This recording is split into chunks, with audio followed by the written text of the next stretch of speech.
गोवा विधानसभा निवडणुकीची प्रभारी म्हणून जबाबदारी दिल्याबद्दल मी पक्षाचे अध्यक्ष आदरणीय नड्डाजी यांचे मनापासून आभार मानतो। देशाचे पंतप्रधान माननीय नरेंद्र मोदीजी यांच्या नेतृत्वामध्ये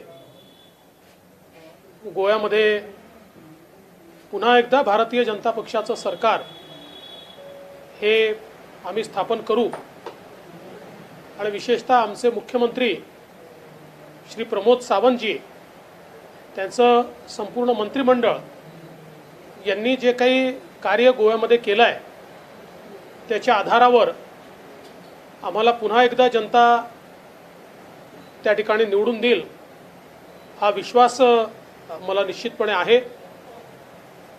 गोव्यामध्ये गेली 4 निवडणुका सातत्याने मी जातो आहे, त्यामुळे गोव्याचा परिचय देखील माझा आहे आणि खरं तर यावेळेसच्या गोव्याच्या निवडणुकीमध्ये आमचे गोव्याचे लाडके मनोहरभाई पर्रिकर हे आमच्यामध्ये नसणार आहेत, पण तरी देखील पक्षाला जी दिशा आणि जो विस्तार त्यांनी दिला आहे त्याच्या आधारावर आम्ही पुन्हा निवडून येऊ। महाराष्ट्र नेहमीच गोव्याच्या पाठीशी उभा राहिला आहे आणि महाराष्ट्र भारतीय जनता पार्टी ही नेहमीच गोव्याच्या निवडणुकीमध्ये सक्रिय राहिलेली आहे, त्यामुळे महाराष्ट्र भारतीय जनता पार्टीचं संपूर्ण सहाय्य मदत ही निश्चितपणे त्या ठिकाणी राहील। आमचे केंद्रीय गृहमंत्री अमित शाह साहेब असतील, राजनाथ सिंगजी असतील किंवा माननीय नितीनजी गडकरी असतील, या सगळ्यांची मदत ही आम्हाला त्या ठिकाणी मिळणार आहे। 2 केंद्रीय राज्यमंत्री देखील माझ्यासोबत त्या ठिकाणी आहेत, त्यामुळे आम्ही आमच्या परीनं पूर्ण मेहनत करून गोव्यामध्ये पुन्हा एकदा भारतीय जनता पक्षाचं सरकार स्थापित करण्याचा प्रयत्न करू। नाही, मला आता तर आज घोषणा झाली आहे, आता मी पहिल्यांदा केंद्रीय नेतृत्वाशी चर्चा करेन, त्यांच्या अपेक्षा काय आहे त्या समजून घेईन आणि त्याच्यानंतर मग त्या ठिकाणी मी काम सुरू करेन।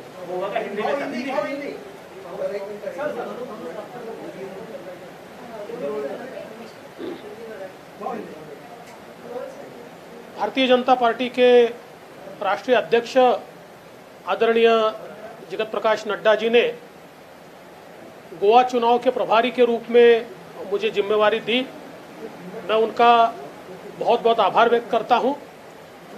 हमारे देश के प्रधानमंत्री आदरणीय मोदी जी के नेतृत्व में फिर एक बार गोवा में भारतीय जनता पार्टी की सरकार हम चुनकर लाएंगे। गोवा के हमारे मुख्यमंत्री प्रमोद सावंत जी ने और उनके पूरे मंत्रिमंडल ने बहुत अच्छा कार्य पिछले 5 वर्षों में किया है और उस कार्य के आधार पर ही हम वापस चुनकर आएंगे। ये बात ज़रूर है कि गोवा के पूर्व मुख्यमंत्री और पूर्व रक्षा मंत्री आदरणीय मनोहरभाई पर्रिकर, इनकी कमी हमें खलेगी, लेकिन जो रास्ता उन्होंने दिखाया है और जिस प्रकार का संगठन उन्होंने तैयार किया है उसके आधार पर हम लोग निश्चित रूप से वहाँ पर चुनकर आएंगे। महाराष्ट्र भारतीय जनता पार्टी हमेशा ही गोवा के साथ खड़ी हुई है और हम लोग चुनाव में जाते रहे। मैं पिछले 4 चुनाव में वहाँ रह चुका हूँ, तो वहाँ की राजनीति की थोड़ी जानकारी मेरे पास भी है और मेरा विश्वास है हमारे जो राष्ट्रीय नेता है, चाहे फिर वो हमारे गृह मंत्री अमित शाह हो, हमारे रक्षा मंत्री राजनाथ सिंह जी हो या हमारे आदरणीय नितिन जी गडकरी हो, इन सभी की सहायता लेकर निश्चित रूप से गोवा में भारतीय जनता पार्टी की सरकार हम पुनर्स्थापित करने का प्रयास करेंगे। मराठी पराभव झाला आणि तरी काही लोक आनंद मनवत आहेत, अशा पद्धतीचं वक्तव्य संजय राऊत यांनी केलेलं आहे। मी संजय राऊतांच्या या वक्तव्याच्या संदर्भात एवढंच बोलू इच्छितो, बेळगावमध्ये मराठी माणसाचा पराभव झालेला नाही, कारण मराठी माणूस पराभूतच होऊ शकत नाही। बेळगावमध्ये संजय राऊतांच्या अहंकाराचा पराभव झालेला आहे। भारतीय जनता पक्षाच्या निवडून आलेल्या नगरसेवकांमध्ये 15 पेक्षा जास्त मराठी लोक आहेत, त्यामुळे मराठी माणसाचा पराभव आणि एखाद्या पक्षाचा पराभव या 2 गोष्टी सारख्या असू शकत नाही। मराठी माणूस हा पराभूत होऊच शकत नाही. सचिन वाजे प्रकरणाला आपणच वाचा फोडली होती सुरुवातीला. एनआयएने जी चार्जशीट दाखल केली आहे त्याच्यामध्ये जे काही धक्कादायक सगळ्या गोष्टी समोर येत आहेत तर याचा सरकारवर काही परिणाम पडेल का, काय वाटतं? नाही, मी अजून एनआयएची जी काही चार्जशीट आहे त्यातल्या सगळ्या गोष्टी काही माझ्यापर्यंत पोहोचल्याने मी अजून त्याचा अभ्यासही केलेला नाही. पण एकूणच मला असं वाटतं की ही जी सगळा घटनाक्रम आहे हा सरकारला धक्का देणाराच आहे. एखाद्या भारतासारख्या महाराष्ट्रासारख्या प्रगत राज्यामध्ये एखाद्या पोलीसमधले लोक अशा प्रकारची घटना करू शकतात, यापेक्षा अजून धक्कादायक दुसरं काय असू शकतं?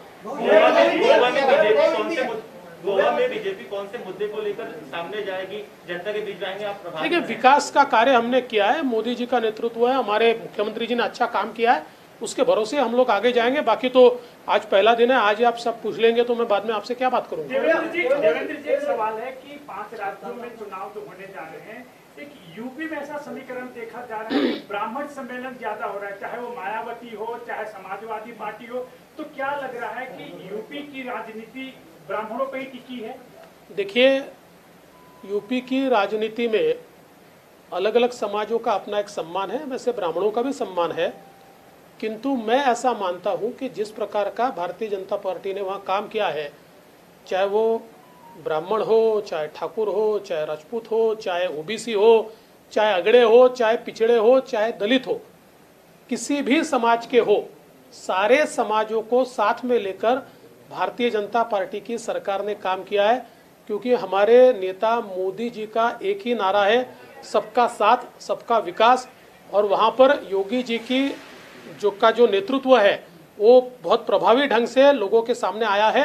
और इसलिए मुझे लगता है कि कोई किसी भी समाज को बहलाने का फुसलाने का प्रयास करे तब भी सारे समाज बीजेपी के साथ रहेंगे. रामदास तडस यांच्या सुनेचा व्हिडिओ राष्ट्रवादीने रिलीज केल्याचं कळतं आहे आणि नक्की काय प्रकरण आहे, आपण याची माहिती घेतली? नाही, मला आज रामदास तडसजी यांच्याशी मी बोललो त्यावेळेस त्यांनी सांगितलं की त्यांचा मुलगा आणि ती जी काही महिला आहे त्यांचं रजिस्टर्ड मॅरेज झालेलं होतं आणि त्यातनं काही त्यांच्यामध्ये दुरावा आहे.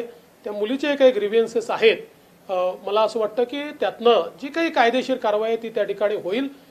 मी रामदासजींना एवढाच सल्ला दिला की शेवटी या सगळ्या गोष्टी जास्तीत जास्त समन्वयाने घडल्या पाहिजे आणि कायद्याचा कुठे अवमान होऊ नये एवढं त्यांनी बघावं.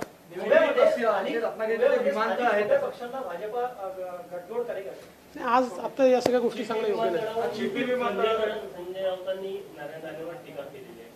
नारायण राणेंचं म्हणणं आहे की मुख्यमंत्र्यांना या कार्यक्रमाला बोलवायची गरज नाही.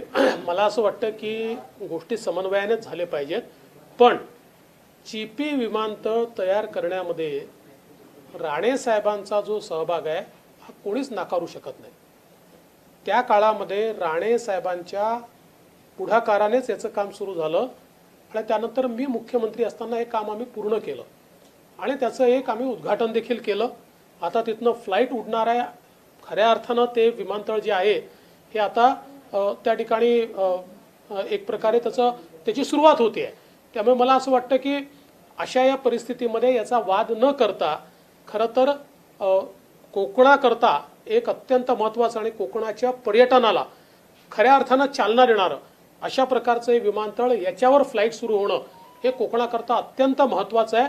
मी खरोखर राणेसाहेबांचं आणि केंद्रीय मंत्री जे आहेत त्यांचं देखील आमचे ज्योतिरादित्य सिंधिया की ज्यांनी ही फ्लाईट सुरू केली त्यांचंही मी अतिशय मनापासून या ठिकाणी अभिनंदन करतो.